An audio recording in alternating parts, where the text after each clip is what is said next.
Would like to briefly take a moment and say thank you to everyone who has continued to join us over at the Florida Maquis Patreon channel.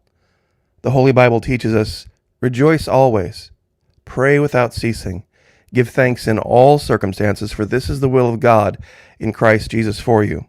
If you'd like to join us over there, it's only $1 per month at the base level, and even less than that if you sign up for an entire year, and no matter what level you choose, it's fully refundable.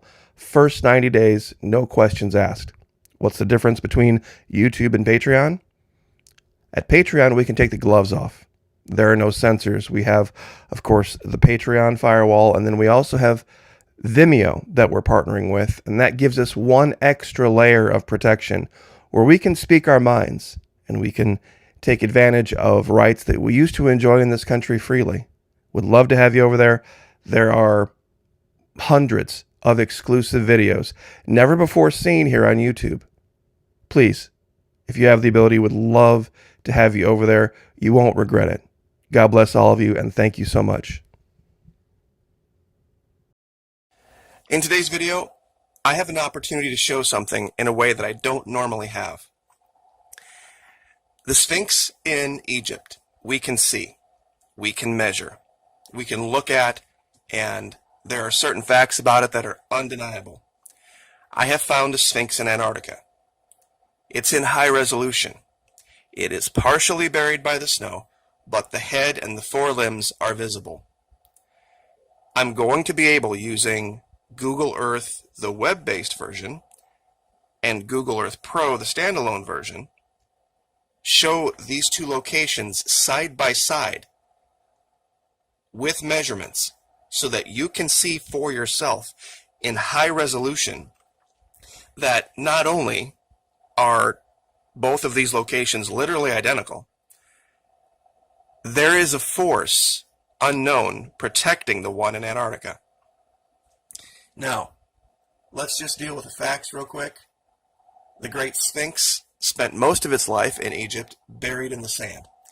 241 feet long, 63 feet wide. That measurement is at the haunches at the rear, not at the front, and that's kind of important, and 66.5 feet high.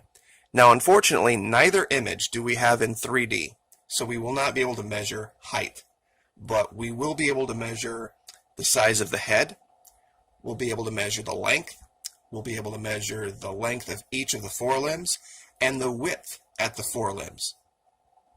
And when you see the image, I don't know how anyone at this point looking at it next to the actual Sphinx will be able to say, no, that's pareidolia or apophenia or whatever else. Also, there has been measurements taken, and there are empty chambers of unknown disposition, I guess, below the Sphinx and inside the Sphinx.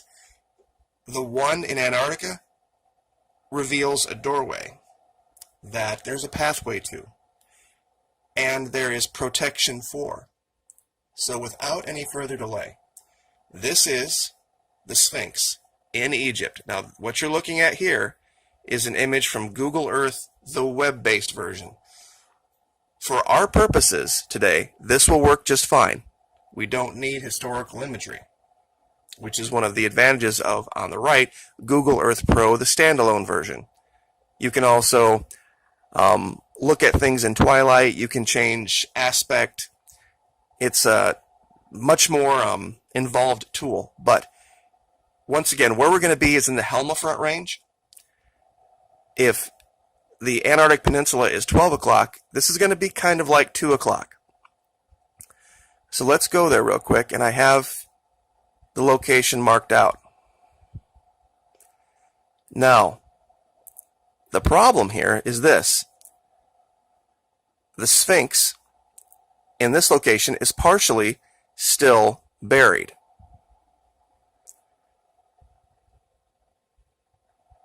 And unless you look at this exactly the right way, you will never see it. What brought me to this region, and let me max this out real quick, was this artificial looking wall. Now, here on the right, we see a normal rock ridge. On the left, we see another rock ridge, but then this weird line.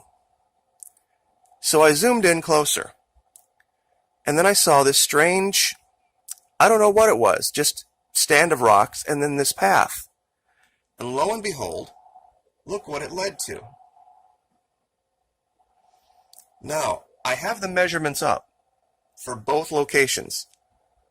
The front right paw, for lack of a better term, I guess, on this particular structure, and I'll zoom in a little closer, is about 24.13 meters long. The Sphinx in Egypt is about 25.52 meters long. So there is about a 1 meter difference in length. But I want you to look at these shapes closely. There is another difference. It has to do with the headdress. The Sphinx in Egypt seems to have a pentagonal headdress. The one, and I have to zoom out to show this, in Antarctica, and I'll go ahead and max this out. Let me clear this. Do you see the shadow right here that drops off? This is what you're seeing here. This shadow is the head of the Sphinx, the way the light's hitting it. It has a very different elongated skull shape. Hint, hint. And that's what we're seeing here. Now, I'm sure a lot of you have already said, whoa, wait a minute, what's that? You're right. See, the area in front of this has all been cleared out. And there is a giant path that leads to it. And this is deep snow right here, by the way. And it curls around. There's another structure right here. And it looks like we have an opening that goes right beneath the ice. Now, as you can see, the rear part of the Sphinx here, there's been an avalanche covering the back of it. The 66-foot wide measurement on the Sphinx in Egypt is the rear haunches. So, unfortunately, that is the one thing I can't do. But, do you see this artificial wall? It looks like, and as you can see, there is part of an avalanche over here. They are trying to, whoever did this, protect the front part of this Sphinx from succumbing to an avalanche from this ridge up here. Because as you can see, it would pour right into the front and bury all of this. Now what I can do is I can measure the width at the front paws. And I guess paws, legs, whatever you want to call it. The reason I say paws is because the feet have a different shape and width than the leg does. The front right leg and front left leg do. So let's just measure that width real quick. About 20 meters or 64 feet. Now, let's measure over here.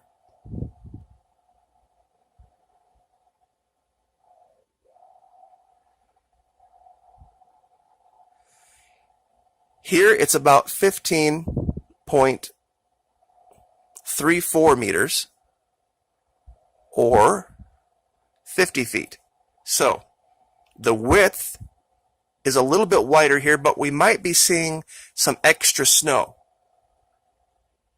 So we might not be seeing the exact width. So there could be a little bit of play there.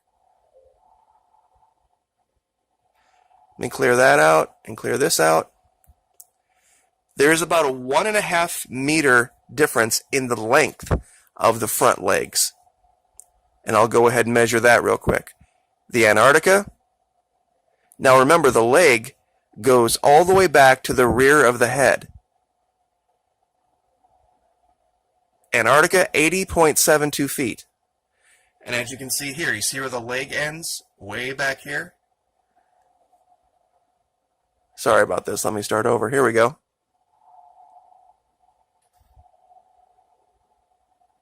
Okay, 82 feet.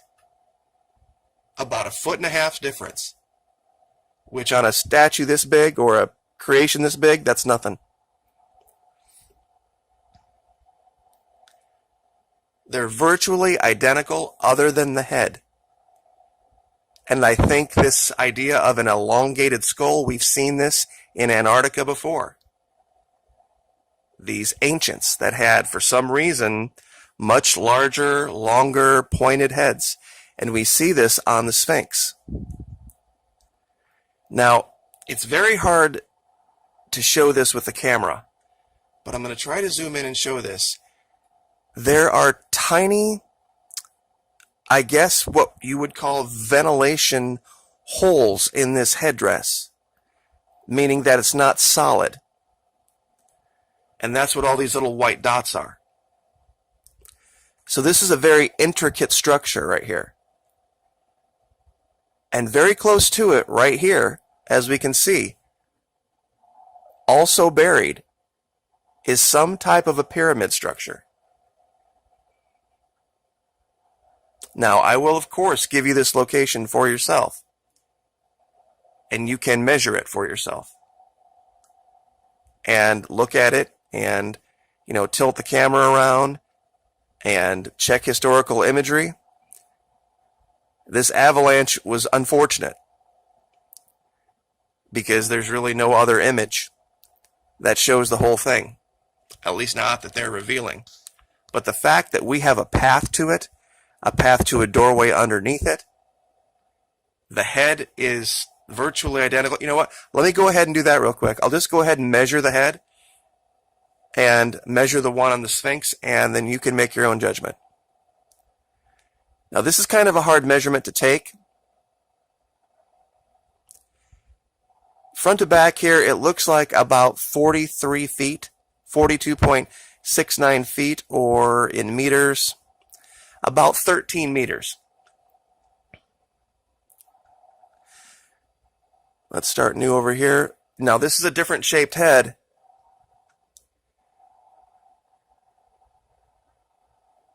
It's not as big, front to back. 32 feet, or about 10 meters. And I've also measured this way too. It's about 10 meters wide. I really, really wish that there was a way to measure that rear part, because I think that would be the definitive measurement to show this. But everything else lines up. One thing I didn't do, or at least I don't remember doing, so I'm going to do it again. I am going to measure the width at the paws here one more time. 15 meters for this one.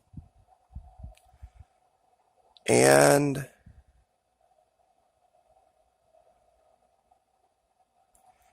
that's right, this one was a little bigger, about 18.9 meters. So they're not exact, but given the scope and the size and the shape, I think we can probably say with about 99.5% surety that we're looking at two of the same type of structure. Given everything else that we've seen in Antarctica, this would fit. Now, I think the big question here is who constructed this pathway to this open door underneath this Antarctica?